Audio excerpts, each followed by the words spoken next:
Habol hiningang napasandal si Emily sa malamig at mamasamasang pader ng eskinita.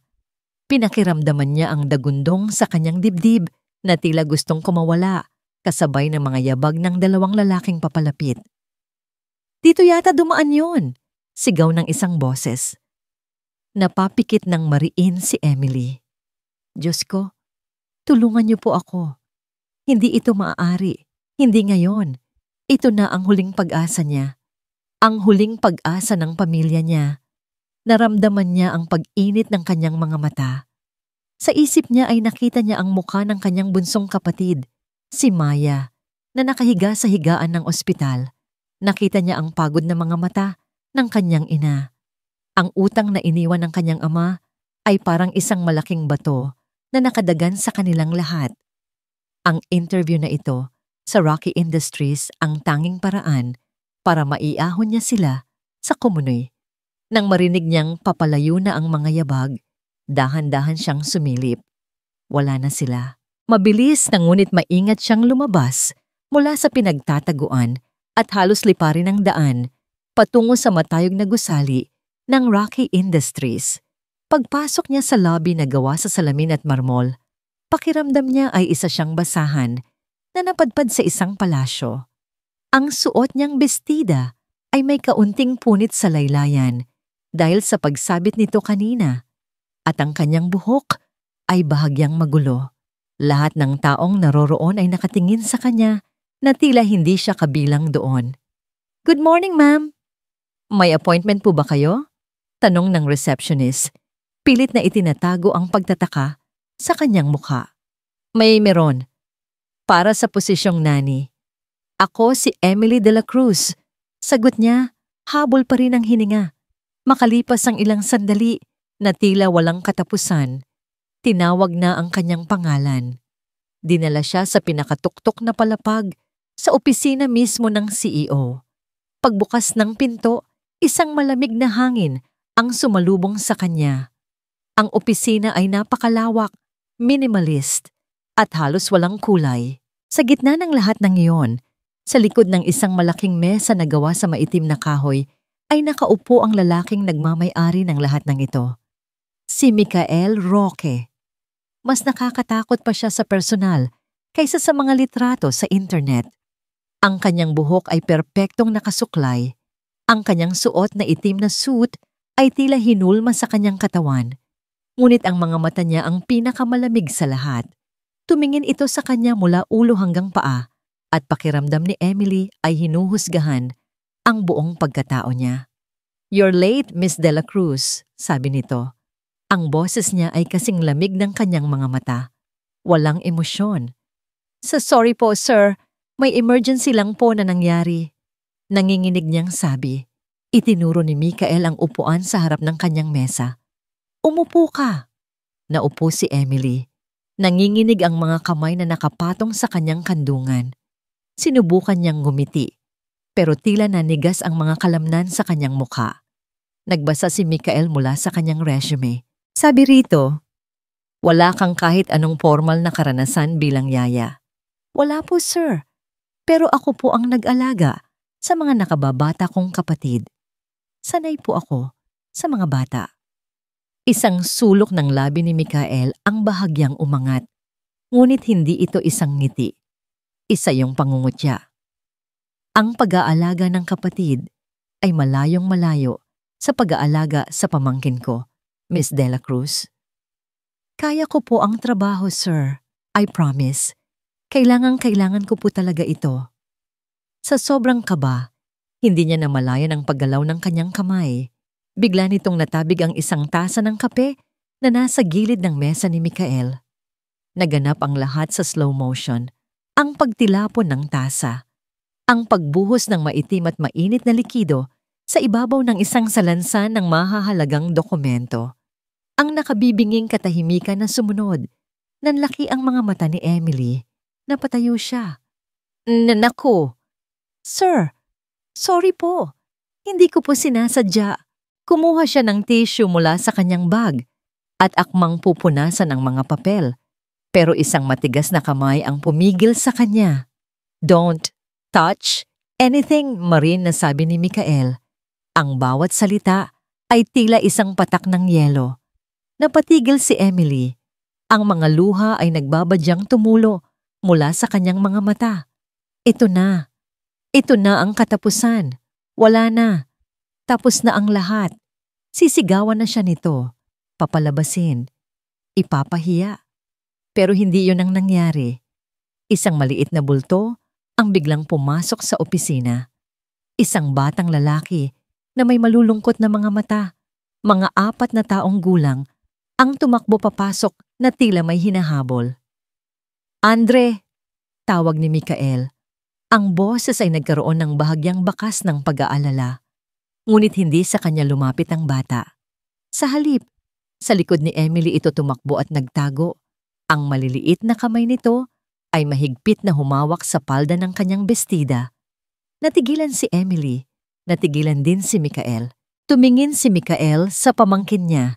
Pagkatapos ay kay Emily. At pabalik ulit sa pamangkin niya. May kung anong emosyon ang dumaan sa mga mata ng CEO.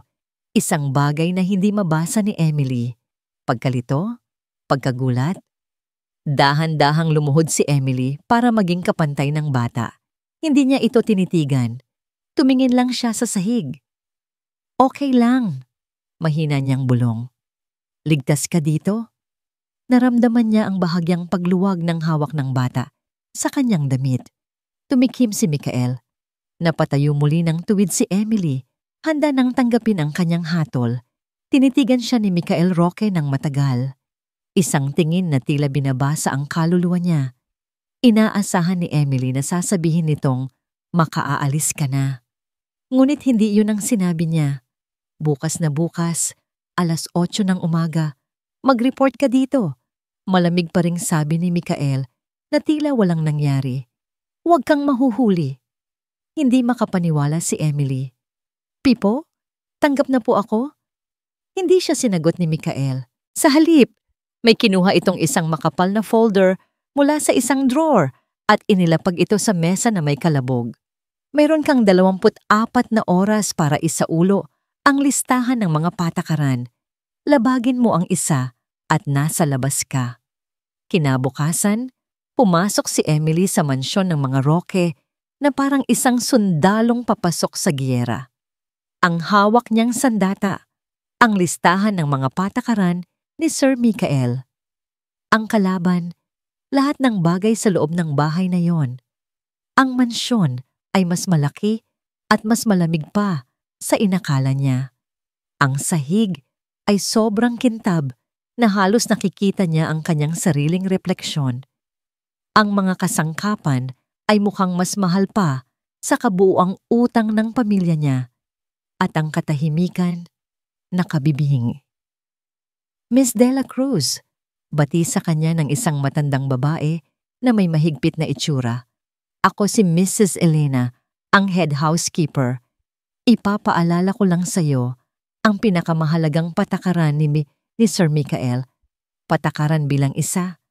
Sundin ang lahat ng patakaran. Napalunok si Emily. Oo po, ma'am. Ang unang ilang oras niya ay isang pagsubok ng pagpipigil. Sinubukan niyang maging parang hangin, halos hindi humihinga. Para lang hindi makalikha ng ingay. Nilaro niya si Andre gamit ang mga blocks sa loob ng kwarto nito. Pero kahit ang pagbagsak ng mga laruan ay tila isang malakas na pagsabog sa katahimikan ng bahay. Si Andre ay isang tahimik na bata. Ngumingiti ito, paminsan-minsan, pero ang mga mata nito ay laging may bahid ng lungkot. Gustong-gusto itong kantahan ni Emily, pero naaalala niya ang patakaran bilang 17. Walang mga hindi kinakailangang ingay. Kasama na riyan ang pag-awit, pagsipol, o pagpapatugtog ng musika. Hindi niya natiis. Habang naglalaro sila, sinubukan niyang maghum ng isang pamilyar na lullaby. Napakabagal, napakahina. Agad na napatingin sa kanya si Andre, tila nagulat. Uy, pasensya na, sabi agad ni Emily. Bawal nga pala. Pero imbis na magalit, nakita ni Emily ang kaunting kislap sa mga mata ng bata. Tila nagustuhan nito ang narinig. Kinahapunan, habang nasa malawak na sala sila, nakaisip ng paraan si Emily. Hindi niya kailangan ng musika para maging masaya. Ang kailangan niya lang ay imahinasyon. Andre, sabi niya, gusto mo bang magtayo tayo ng kastilyo? Tumingin si Andre sa mga laruan niya, walang gana. Hindi, sabi ni Emily na may kasamang kindat. Isang totoong kastilyo. Kinuha niya ang malalaking unan mula sa sofa at ang mamahaling kumot na nakatiklop sa gilid nito. Sa una ay nag-aalangan si Andre, pero nang makita niya ang sigasig ni Emily, unti-unti itong lumapit. Nagsimula sila. Ang mga unan ang naging pader, ang kumot ang naging bubong.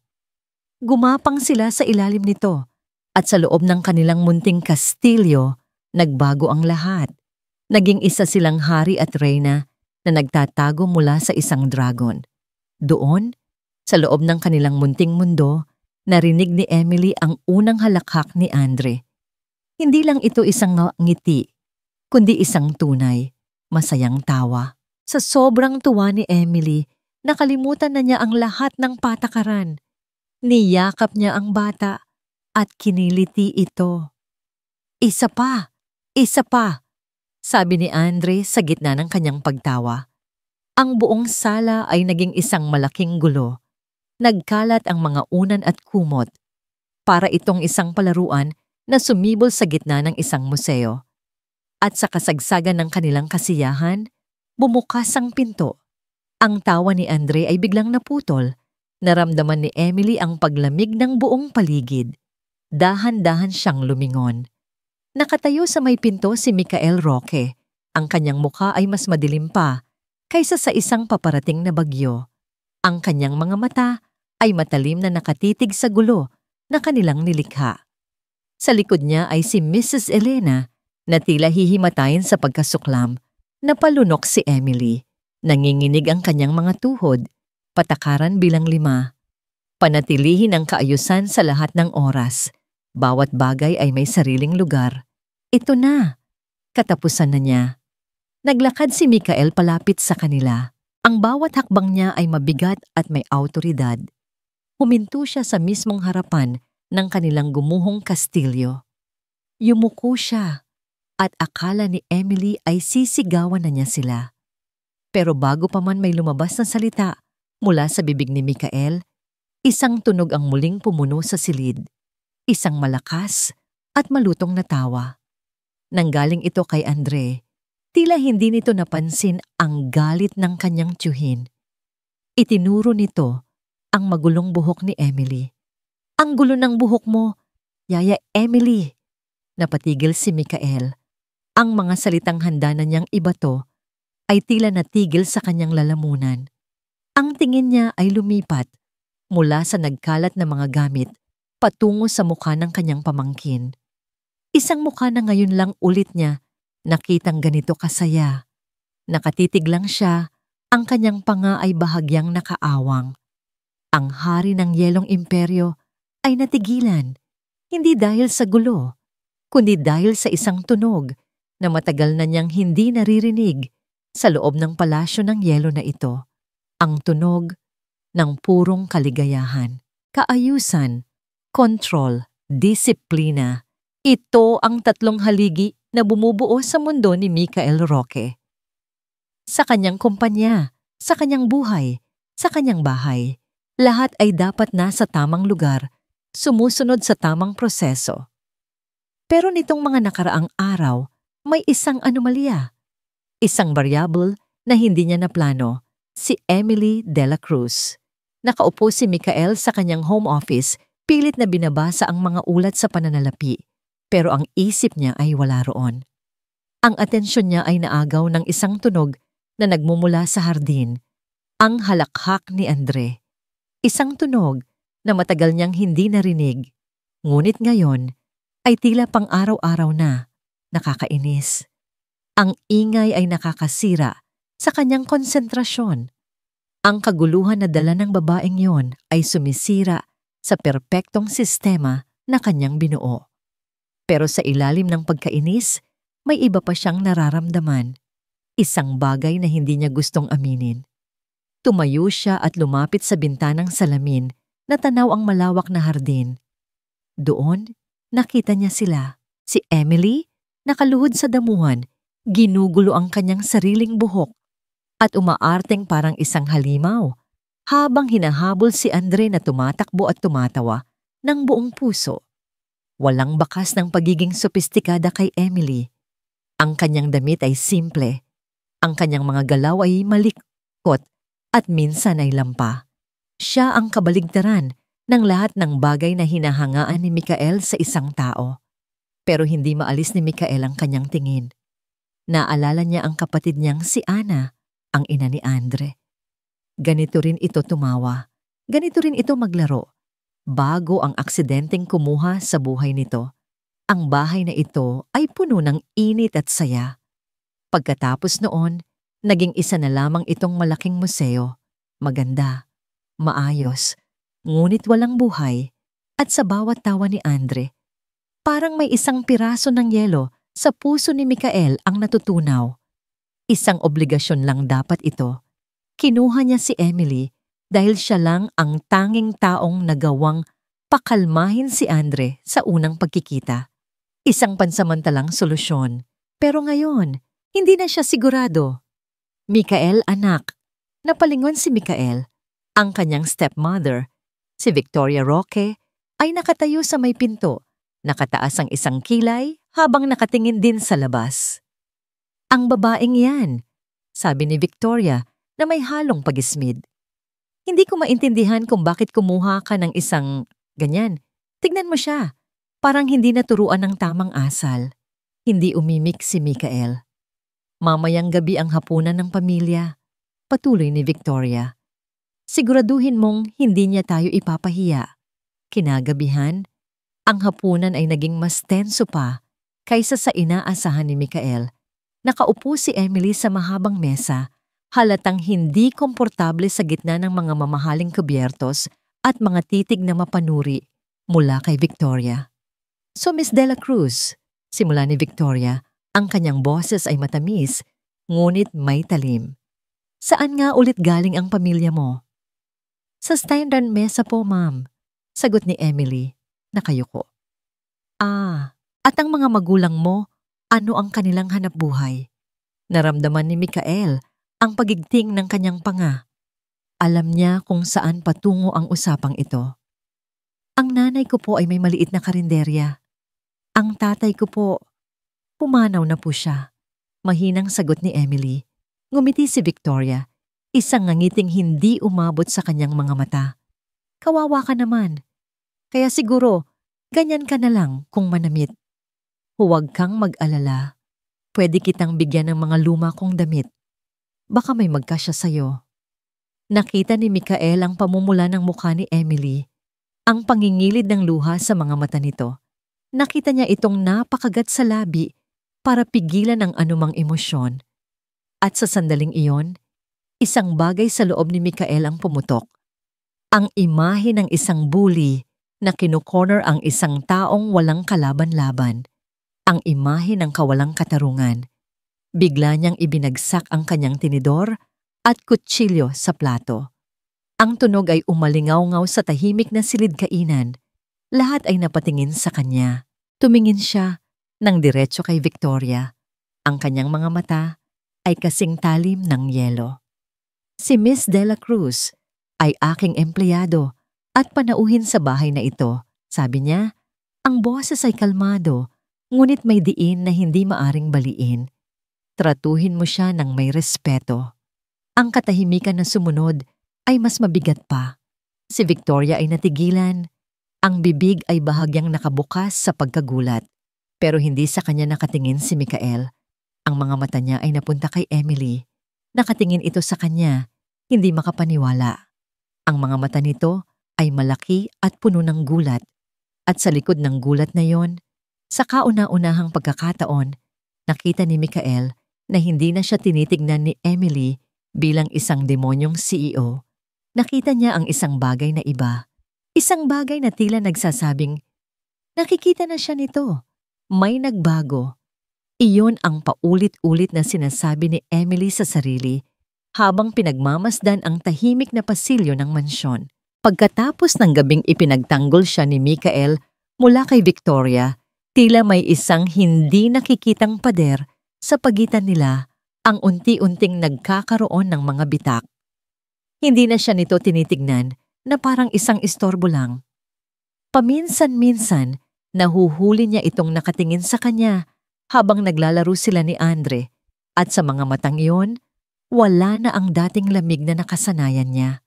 Napapalitan iyon ng isang bagay na mas malalim, isang bagay na hindi niya mapangalanan. Isang hapon, habang abala siya sa pag-aayos ng mga laruan ni Andre, naramdaman ni Emily ang matinding pagkirot ng kanyang ulo. Ilang araw na siyang puyat. Iniisip ang bayarin sa ospital at ang kalagayan ng kapatid niya. Idagdag pa ang pagod sa buong araw na pag-aalaga kay Andre. Binaliwala niya ito. Sanay na siyang magtiis. "Yaya Emily, pagod ka na ba?" tanong ni Andre. Napansin siguro ang pamumutla niya. Ngumiti si Emily at ginulo ang buhok ng bata. "Hindi malakas kaya si Yaya." Pero habang tumatayo siya, biglang umikot ang kanyang buong paligid. Ang mga kulay ay naghalo-halo. Ang sahig na marmol ay tila naging isang alon na humihila sa kanya pababa. "Sir," iyon lang ang salitang nagawa niyang ibulong bago tuluyang nilamon ng dilim ang kanyang paningin. Pagmulat niya ng mata, puting kisame ang una niyang nakita. Naramdaman niya ang lambot ng kama at ang bigat ng kumot na nakabalot sa kanya. "Nasaan ako?" Ito ang kwarto niya. May malamig na tela sa kanyang noo at may isang anino na nakaupo sa silya sa tabi ng kanyang kama. "Gising ka na pala." Ang boses na yon. Malamig, ngunit may kakaibang tono ng pag-aalala. Napabangon si Emily. "Sa Sir Michael!" Nakatayo na ito ngayon sa tabi niya. Ang mga braso ay nakahalukip-kip. Ang kanyang mukha ay seryoso, gaya ng dati. Ngunit ang mga mata niya ay nakatutok sa kanya. "Anong oras ka huling kumain?" tanong nito. Ang boses ay parang isang CEO na nagtatanong sa kanyang empleyado tungkol sa isang deadline. "Papo, hindi ko po matandaan. Siguro po kaninang umaga?" Isang mahinang mura ang narinig ni Emily mula sa mga labi ni Michael. "Kaya pala, maghintay ka dyan." Umalis ito at bumalik na may dalang tray. Sa ibabaw nito ay isang mangkok ng mainit na lugaw. "Kumain ka," utos niya. Inilapag ang tray sa kanyang kandungan. Nanginginig ang mga kamay ni Emily habang hawak ang kutsara. Hindi lang dahil sa panghihina, kundi dahil sa sitwasyon. Si Michael Roque, ang demonyong CEO, ay nag-aalaga sa kanya. Hindi ka pani-paniwala dahil sa panginginig, natapon ng kaunting lugaw sa kumot. Ay sorry po, sir." Bumuntong hininga si Michael. Isang buntong hininga na puno ng inis, pero hindi galit. Kinuha nito ang mangkok at kutsara mula sa kanya. "Ako na," sabi nito. At doon, natigilan ang mundo ni Emily. Umupo si Michael sa gilid ng kama. Sumandok siya ng lugaw, hinipan ito ng bahagya. At doon, natigilan ang mundo ni Emily. Umupo si Michael sa gilid ng kama. Sumandok siya ng lugaw, hinipan ito ng bahagya at itinapat sa kanyang bibig. "Buksan mo ang bibig mo." Utos nito. Walang emosyon sa boses na tila ito ang pinaka-normal na bagay sa mundo. Parang robot na sumunod si Emily. Naramdaman niya ang init ng lugaw na dumaloy sa kanyang lalamunan, nagbibigay ng ginhawa sa kanyang nanlalamig na katawan. Pero mas malakas pa roon ang init na biglang kumalat sa kanyang dibdib, nagmumula sa lapit ng lalaking ito. Hindi siya makatingin ng diretsyo. Nakatutok lang siya sa mangkok habang sinusubuan siya nito ng walang imik. Nakikita niya ang kanyang mga kamay, malalaki at malilinis, mga kamay na sanay pumirma ng milyon-milyong kontrata. Ngayon ay maingat na nag-aalaga sa kanya. Amoy na amoy niya ang pabango nito. Isang mamahaling pabango na may halong amoy ng kape at papel, ang amoy ng kapangyarihan. Ngunit ngayon, para kay Emily, ito ang amoy ng pag-aalaga. Nang maubos ang lugaw, kinuha ni Mikael ang baso ng tubig. Inumin mo to at ang gamot. Muli, sumunod lang si Emily. Pagkatapos, kinuha nito ang bimpo sa kanyang noo at muling binasa sa isang palanggana ng maligamgam na tubig. Maingat nitong piniga at ipinatong muli sa kanyang noo. Sa hindi inaasahang pagkakataon, ang mga daliri nito ay dumampi sa kanyang pisngi. Napakalamig ng mga yon, ngunit para kay Emily, nakakapaso ang pakiramdam. Isang kuryente ang biglang gumapang sa buong katawan niya. Agad na binawi ni Mikael ang kanyang kamay na tila napaso rin. Nag-iwas ito ng tingin. Tumayo ito at lumakad patungo sa bintana. Tila kailangan ng distansya. Magpahinga ka na, sabi nito, nakatalikod sa kanya. Bukas, gusto kong bumalik ka na sa dati. Hindi kita binabayaran para magpahinga ka na, sabi nito, nakatalikod sa kanya. Bukas, gusto kong bumalik ka na sa dati. Hindi kita binabayaran para magkasakit. Ang mga salita ay kasing lamig pa rin ng dati. Ngunit para kay Emily, wala na itong talab. Ang naririnig lang niya ay ang hindi sinasabing pag-aalala sa likod ng mga iyon. Ngumiti siya. Opo, sir. Salamat po. Hindi lumingon si Mikael. Matulog ka na. Narinig ni Emily ang pagbukas at pagsara ng pinto. Naiwan siyang mag-isa sa katahimikan, yakap-yakap ang kumot. Napahawak siya sa kanyang pisngi, sa lugar kung saan dumampi ang mga daliri nito. Ramdam pa rin niya ang bakas ng paghipo na yon. Sa kauna-unahang pagkakataon, mula nang tumuntong siya sa mansyon na ito, naramdaman ni Emily ang isang bagay na mapanganib. Isang bagay na mas nakakatakot pa sa galit ni Mikael. Pag-asa. At sa ilalim ng kumot, habang unti-unting bumibigat ang kanyang talukap, isang munting ngiti ang sumilay sa kanyang mga labi. Ang demonyong CEO ay may puso pala. Dahil sa lagnat at pagod, hindi na niya namalayan ang mahinang pagbukas muli ng pinto makalipas ang ilang minuto. Tumayo si Mikael sa paanan ng kanyang kama, tinitiyak na mahimbing na ang tulog niya. Nang makontento siya, dahan-dahan itong lumabas, iniwang bahagyang nakaawang ang pinto para marinig niya kung sakaling kailanganin siya nito. Paglabas niya ng kwarto, ang aura ng kontrol at awtoridad ay bumalik sa kanya. Kinuha niya ang kanyang cellphone at tinawagan ang kanyang sekretarya. Cancel all my meetings tomorrow morning, utos niya. I'll be working from home. Bago pa man makasagot ang nasa kabilang linya, ibinaba na niya ang tawag. Naglakad siya patungo sa kanyang opisina, ngunit ang isip niya ay naiwan sa loob ng kwarto ni Emily. Hindi niya maalis sa isip niya ang pakiramdam ng balat nito sa kanyang mga daliri. Habang papalapit siya sa dulo ng pasilyo, bumukas ang malaking pinto sa harapan. Isang babaeng nakasuot ng isang eleganteng pulang bestida ang pumasok na tila pag-aari niya ang lugar. Ang kanyang buhok ay perpektong nakaayos at ang kanyang gamong ngiti ay matamis, ngunit kalkulado. Mikael, darling, I'm back, sabi nito. Ang boses ay parang musika. Natigilan si Mikael. Ang lahat ng bakas ng pag-aalala sa kanyang mukha ay biglang naglaho, napalitan ng isang pader ng yelo na mas makapal at mas matibay kaysa dati. Isabella, sabi niya. Ang pangalan ay lumabas sa kanyang bibig na parang isang sumpa. Anong ginagawa mo dito? Ngumiti lang ang babae, lumapit at hinalikan siya sa pisngi. Isn't it obvious? I came back for you.